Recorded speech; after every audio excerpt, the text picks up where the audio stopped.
La ville a un petit peu vieilli.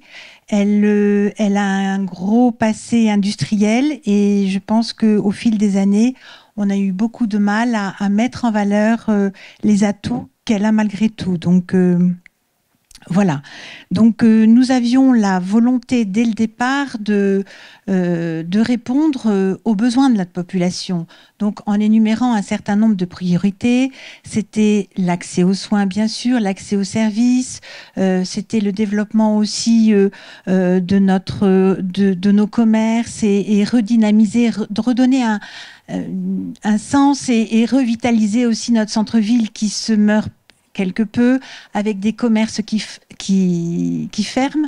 Alors, quand je vous décris ça, c'est vrai que je suis un petit peu négative, mais pourtant, Visil a plein d'atouts. C'est une ville, on parlait de la nature, on parlait qui est proche des montagnes, qui est, de par sa situation, elle est vraiment à un carrefour entre plusieurs vallées, la vallée de Volnavé, la vallée de Bourdoisan, la Matésine au-dessus, et puis, bien sûr, vers Jarry et vers Grenoble.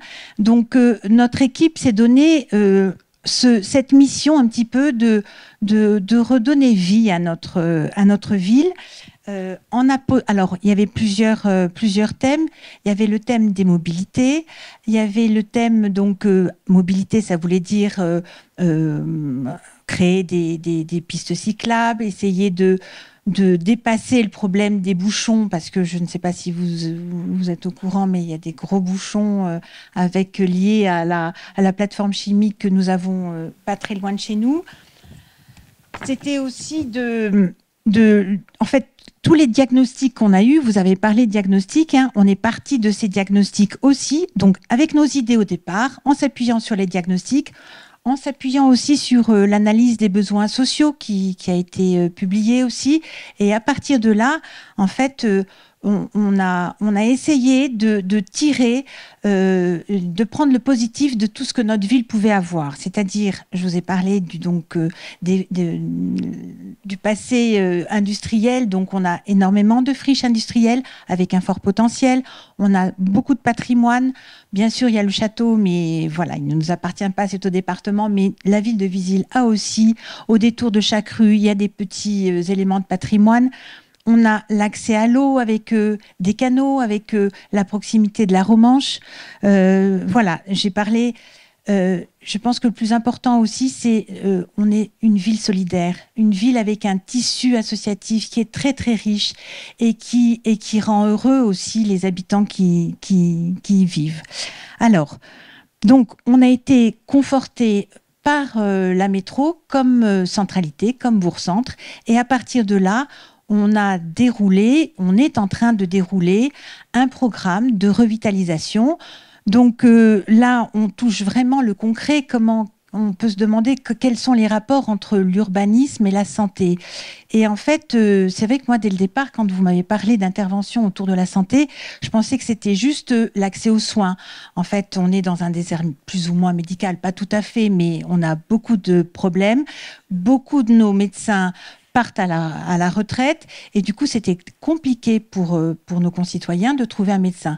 Et en fait, cette santé-là, elle dépasse bien, ça va bien au-delà de la recherche de santé. C'est le bien vivre dans les logements, le bien vivre avec les commerces, la requalification des espaces publics, c'est l'accès à la fraîcheur, ça peut se caractériser tout simplement par un banc qu'on peut poser sous un arbre.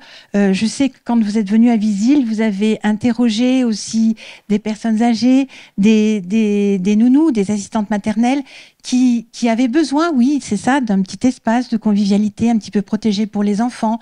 Les personnes âgées ont exprimé aussi leurs besoins quand elles vont en course.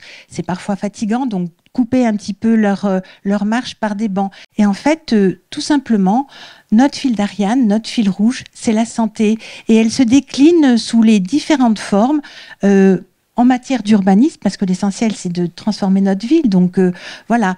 Donc, ce fil d'Ariane, il mobilise, je vous ai entendu tout à l'heure, il mobilise aussi l'équipe d'élus parce que ça nous donne un objectif concret, on sait vers où on veut aller.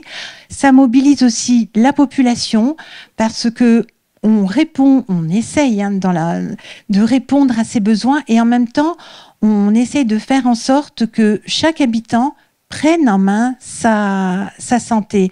Ça peut s'exprimer aussi par... ce matin, il y avait une sortie vélo à l'école, donc c'est l'apprentissage du vélo sur le plan. Il y avait des enfants, le plan c'est la zone qui est juste derrière le centre-ville, des enfants n'avaient jamais été à vélo sur on est au contact de la nature et voilà. Et la santé, c'est aussi le contact avec la nature, c'est aussi cette possibilité de faire le vide et d'aller observer les petits vers de terre qui sont dans le champ. Enfin voilà. Donc c'est ce que je voulais dire. Je voulais aussi, je me suis perdue dans mes fiches, mais donc il y a des leviers. La santé permet de disposer de ces leviers en urbanisme pour aller vers une centralité donc plus favorable à la santé et au bien vivre tout simplement. La santé devient, comme je l'ai dit, un fil d'Ariane. Il va nous permettre, j'espère, d'aménager notre centre-ville, d'aménager aussi les abords des canaux, les bords de la Romanche. Et donc, en prenant soin de la santé des habitants, nous mettons en œuvre donc les objectifs de revitalisation.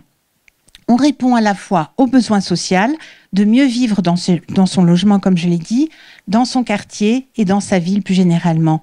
De réduire aussi les inégalités, parce que en étudiant et en réfléchissant, on cible les personnes qui ont plus besoin de notre action et on essaie de leur apporter un accompagnement.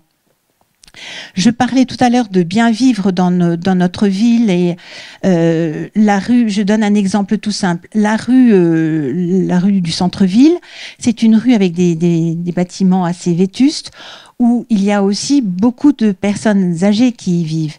Et on parle de maintien à domicile, on parle de vieillissement de la population et de bien vivre son vieillissement, enfin de bien vivre à un certain âge. Et beaucoup de logements sont dépourvus de salles de bain attenantes avec des escaliers qui sont énormes et on a rencontré des personnes âgées qui n'osaient même plus descendre l'escalier pour aller faire les courses, on parlait de contact social, et voilà, elles sont coupées par ce logement qui est inadapté à la vie sociale. Voilà, et donc j'ai pas parlé de prévention, c'est vrai que c'est important, en ce moment on en parle un petit peu, c'est un petit peu le parent pauvre, mais bon, le parent pauvre de la santé, il y en a un certain nombre, hein. Il y a l'hôpital, il y a la psychiatrie, c'est vrai que quand on a préparé un petit peu cette réunion, on a parlé aussi de la proximité du centre-ville, du centre du CMP.